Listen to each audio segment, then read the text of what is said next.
जय शिवराय, जय महाराष्ट्र. सकाळची सुरुवात छान अशा चहापासनं झाली आणि सर्व कामे आटपून ऑफिसला निघाली.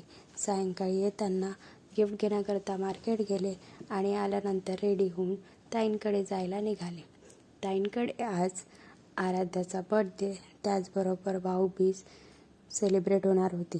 तर सुरुवातीला आराध्याचा बर्थडे सेलिब्रेट करायला सुरुवात केली. तर सर्वांनी आधी आराध्याला औक्षण करून घेतली आणि त्यानंतर सर्वांनी मिळून केक कटिंगला सुरुवात केली. सर्वांनी केक कटिंग केली आणि त्याचबरोबर आराध्याला केक भरवले आणि नंतर ताईंनी सर्व त्यांच्या भावंडांना ओवाळायला सुरुवात केली.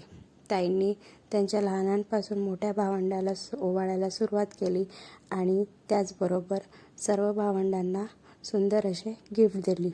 ताईचं झाल्यानंतर अणू आणि आराध्याने सुद्धा अद्विकला ओवाळून घेतले आणि अशा प्रकारे आमची भाऊबीज सेलिब्रेट झाली. माझ्याकडून तुम्हाला भाऊबीजेच्या हार्दिक शुभेच्छा. भेटूया उद्याच्या ब्लॉगमध्ये. Good night.